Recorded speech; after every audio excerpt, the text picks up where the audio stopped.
За энэ хариуцлагагүй юм байгаа юм л да. Энэ яамдууд чи нөгөө хууль биелүүлэх ёстой, сурчлах ёстой, агентлаг байгаа. Тэгээд та манай малчид бүгдээр мэдж байгаа. Ноосны, арь ширний, сүүний урамшуул авж байгаа. Малчдын тухайд бол. За энэ урамшууллаас за тэр нийгмийн даатгалаа болий заяа. Эрүүл мэндийн даатгалын шимтгэлээ төлчих бүрэн боломж байгаа. Эний чинь хооронд нь холбож өгөөл болоо ш. Нэг малчин өөрөө хүсэлт гаргаж орхиол болоо гэхгүй. Тэгэхээр энэ дээр энэ хуулийн дагуу одоо ямар нэгэн ийм хууль батлагдсан шүү. Энийг хэрэглээрэй гэдэг энэ сурчлагаа нөгөө аймаг сум анхан шатан дээр байгаа нийгмийн даатгалын асуудал хариуцсан улсууд ч ерөөсө мэдээлэл очихгүй шүү. Энэ бол айгүй дөхөмтэй, айгүй хялбаршуулсан үйл байхгүй. Тэгэхээр энэ юун дээр хууль сурчлах тал дээр ямар ажиллагаа хийх гэж байна. Энэ дээр сайд нэг хариулт өгөх гэж та.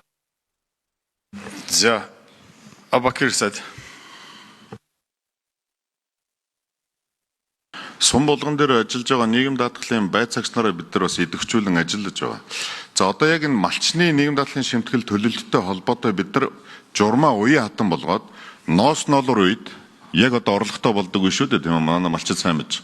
Мөн одоо эд шуушны үед одоо яг мөнгө ороод ирсэн үед нийгэм даатгалын шимтгэл, эрүүл мэндийн даатгалын шимтгэлээ төлждөг уян хатан зохицуултыг бид нар нийгэм даатгалын ерөнхий газар дээр журмаа өөрчлөн гаргаж байгаа.